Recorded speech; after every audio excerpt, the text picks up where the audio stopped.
Hey everybody, Josh Sigurdson, a World Alternative Media here, and we are joined by Tim Picciott, the Liberty Advisor, and we are going to talk about silver and gold today, as we have been a lot lately, and obviously I'm very bullish long-term on gold and silver as well as crypto because obviously, we are in the beginnings of a massive collapse. We're already seeing the results across the board due to the crazy shutdown being the catalyst, but not the cause, because obviously central planning begets central planning until you central plan something to death. And I do want to show the Zero Hedge article that says silver crashes most since Lehman bankruptcy. And as the article goes into, just as retail day traders started to flood into precious metals, with Robinhood's retail army making SLV one of their most popular positions just last Friday, we got a very vivid reminder of just how fickle retail mood can be. And with gold hitting a near decade high of $30 just a few days ago, the precious metal is down as much as $4, with today's drop as much as 13.5%, the biggest since the Lehman bankruptcy, which is obviously very substantial. You can see the charts on the screen here. And as it continues, it says, needless to say... They meant to say silver was $30, not gold, but the article messed it up. Yeah, anyway, you're right. It says, needless to say, we expect the next update of Robinhood users holding SLV to show a dramatic plunge. And you can see another chart there. It says silver is not alone, with gold also sliding below $2,000 as CTA's reverse and sell programs kick in. And it's interesting because they do bring up the silver gold ratio, which we've been talking about for years here. It says, however, the drop is far more measured, and as a result, the gold silver ratio is spiking. Of course, since this is forced liquidation, it is providing great ARB opportunities to the coming round of buyers. If anyone thinks the Fed is really about to allow 3% inflation, which will destroy the bond market, we have a gold-plated bridge to Brooklyn to sell you. Real rates indicate that gold is now about $60 cheaper, and we have lots of articles talking about this, about an overdue correction, and I'm not too sure about an overdue correction. Now, Peter Schiff says this on Twitter: gold is finally moving by over $100 per ounce in a single day, but it's down and not up. I guess that's to be expected early in a bull market, as the biggest daily moves in bull markets are down. It's not until near the end of bull markets that the biggest daily moves are up. And I want to mention one person's reply there that says, it's at the emulator 23, says, it's very kind of you to call this a bull market when we who do this every day know it's only because of Fed manipulation and pathetic pointless stimulus. $600 for everyone. Yippee freaking dude. Now, I want to go into this a bit with you, Tim, because it's interesting to see like the mention of the manipulation of the markets. Obviously, countless banks, there's no conspiracy theory here. Countless banks, Goldman Sachs, Deutsche Bank, Scotiabank, BNP Paribas, and we can go on and on. Hong Kong, all those major banks have been caught red-handed spoofing the gold and silver markets for years. We saw that on steroids back in 2012. Yeah, JP Morgan, and then they arrest a few fall guys at JP Morgan. They go to jail, while the guys that are doing it on a daily basis, a couple of 27-year-olds go to jail or something. Like some interns and poor guys. But I mean, like, seriously, they're known for the manipulation. We see that in crypto as well, and we see a lot of banks printing a bunch of currency, doing fractional reserve, and then you can only imagine where the money goes. But one thing is for sure, while I am very bullish on gold and silver going forward, as we are entering into one of the biggest collapse in global history, at the same time, we are going to see dips and rises that are completely artificial in this market. What do you think as far as the manipulation goes, and what do you think is driving gold and silver to go down right now?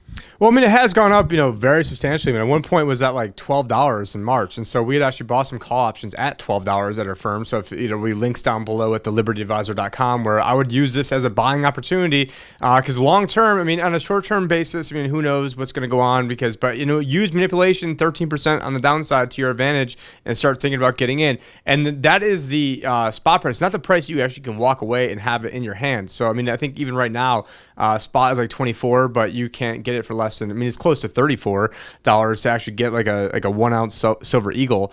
So it's not the same. So there's a big difference between what the physical delivery price is and the price that you can go get it into an ETF. But being an ETF is better than nothing. Is better than, and there are some ways. And the thing is, there's different types, so I don't want to use that as just one big catch-all because I know I'm going to hear it in the comments. There's some ETFs that don't have the gold. There's some that do. Or silver. And then there's some that just buy futures contracts on it instead of actually owning it. And so they all kind of get lumped together in this one big, catch-all ETF is automatically bad. But, having it in your own physical possession is going to be the best way to do it. But, in something like an IRA or retirement account or what's it in Canada, like the RRSP, getting some exposure now and using this as, using this to your advantage. It does say crypto self-direct on my shirt. It's a service that we offer where you can have self-directed IRAs, and those IRAs don't just have to have crypto. So you can also have gold in there as well, other alternative assets, in addition to, some of the more traditional things as well. But I would use this as a buying opportunity to, maybe start dollar cost averaging in if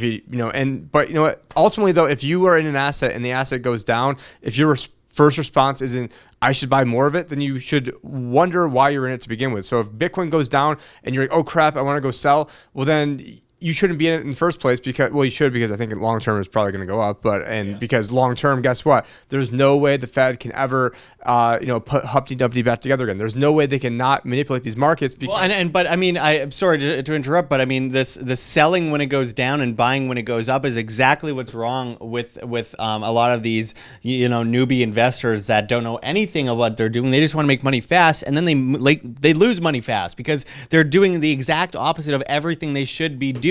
If up is down, that's basically where their head's at. And I mean, this is something that has concerned me for a long time. And obviously, by the way, again, you could check the links below to become a client of Tim's because obviously he's done very well over the years with his clients.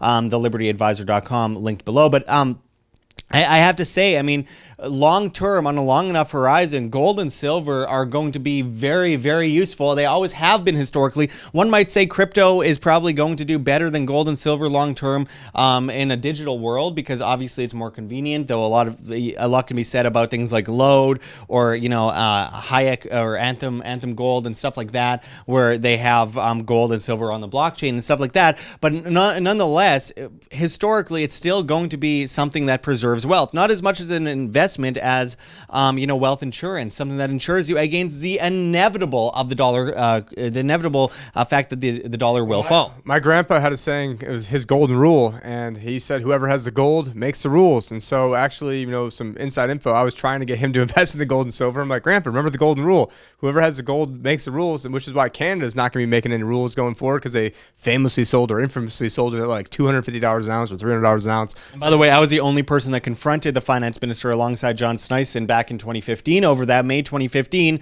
where we confronted Bill Morneau, the finance minister of Canada, which if you haven't seen, you could find on our confrontations on our channel. Anyway, sorry, go ahead. Yeah, I mean, if you take all the gold, that the U.S. supposedly has, even, assuming that they have what they say they have and assuming it hasn't been rehypothecated out and assuming that it's actually there at Fort Knox, I mean, a lot of assumptions.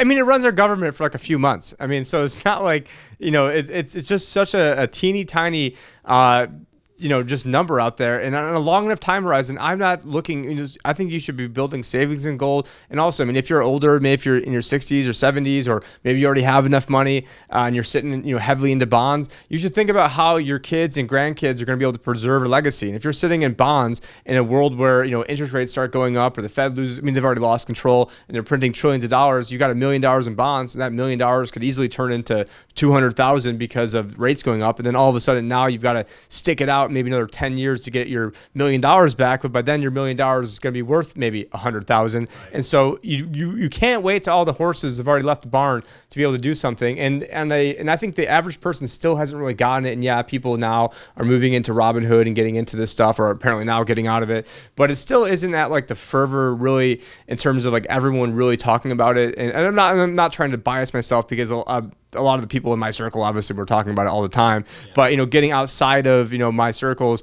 it's not something where you see like all the gold ads of people flipping signs on the street corners like was going on here when I first moved here. So I think it does have a very, very long way left to run. It's healthy for stuff to go down in a market that's gone up over 100% since March. So it's still not too shabby. So. I'd say thank God it did, because that's just a sign of a healthy market. Though I do believe it's due to manipulation. But I mean, naturally it should go down down and up and down and up and down. If it's just going up all the time, then you got a bubble on your hands, and a really big one at that. And that's why I would not want to be involved in the stock market at all right now. But nonetheless, we're coming to an end of this video. We want to make sure that we don't go too long here. So make sure to check the links below, hit that like button, share on social media, join us on BitChute, Flote, Minds, and LBRY. Off of YouTube, we are going to be off of YouTube by November 5th of this year. Only posting trailers to our full videos after that point. And obviously, you can join our new newsletter at www.iamband.com and pledge, donate any way you can. It really helps because we are 100% demonetized. And of course, you could become a client of Tim Picciott at thelibertyadvisor.com. One more shot I'm just going to show up on the screen here. It says, surging gun sales trigger second ammo shortage of this year. The fact of the matter is, the more people are told not to do something, the more they do it. So while you have Goldman Sachs saying on one day that the dollar is going to crash and you need to get into gold to their special clients, and then telling the world on CNBC that everyone needs to get out of gold and get into the dollar literally days later, we stop listening to the mainstream,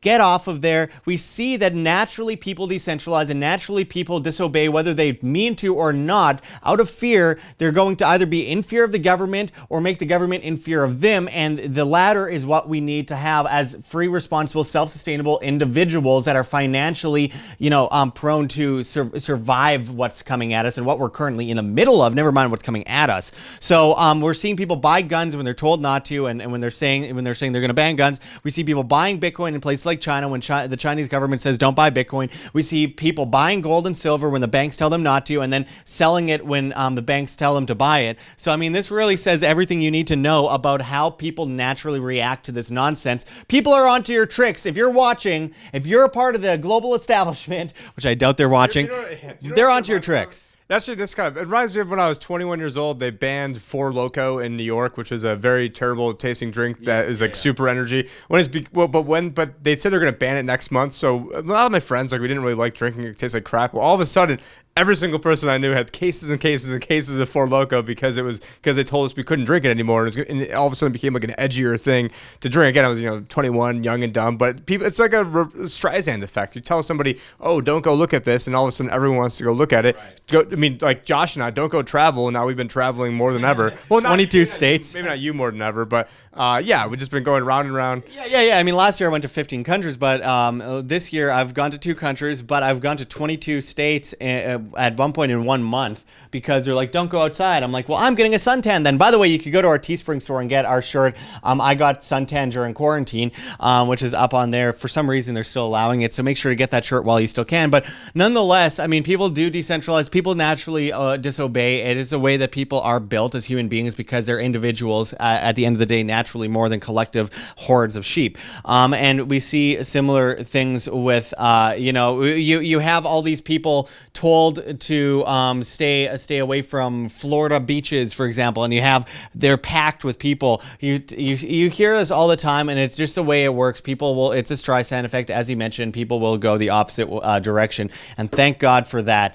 Anyways, I appreciate everyone watching today. We'll be back at much more. Check those links below, and until next time, this is Josh Sigurdson and Tim Picciott signing out from World Alternative Media. Find the truth, be the change.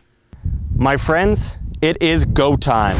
We are completely demonetized on YouTube, and we depend on the viewer to stay alive and spread the message of freedom and truth. So check those links below. GoFundMe, Patreon, Subscribestar, anything you guys could do to help keep independent media alive helps enormously in helping spread this message to the masses. So make sure to check those links. Donate to our Bitcoin address on the screen or below. We really appreciate anything you could do to keep us alive. You could check those links below for Cointree as well, where you can find other cryptocurrencies that you can donate and keep WAM alive. Find us on flote.app, flote.app, as well as BitChute and LBRY and Minds. We're on all the other platforms. We are leaving YouTube soon, so make sure to find us at those sites because it's the only way we can keep talking to you, the masses, the great people that actually care about the future of free humanity. Also, join our new newsletter at www.iamband.com. Anything helps at this point, guys. We need to support free information online. This is the most difficult time in our history, and it takes a lot of hard work to keep our message alive in the face of great evils. that have taken over the propaganda news on television as well as on YouTube, where YouTube decides what you can or cannot see. We need your help, my friends. So I really appreciate anything you guys can do. Check those links. There's many ways you can help. Until next time, though, thanks, everyone. This is Josh Sigurdson signing out from World Alternative Media. Find the truth, be the change.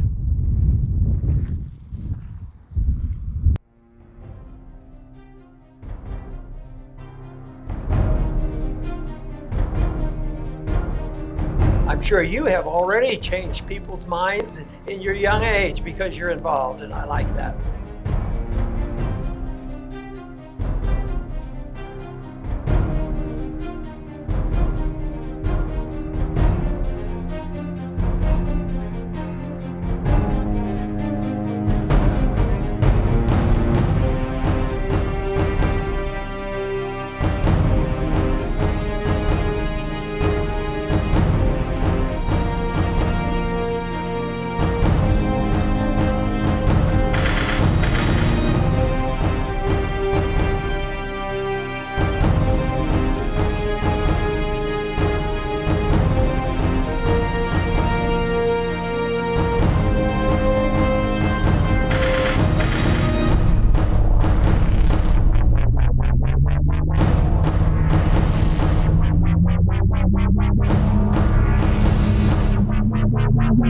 Bye.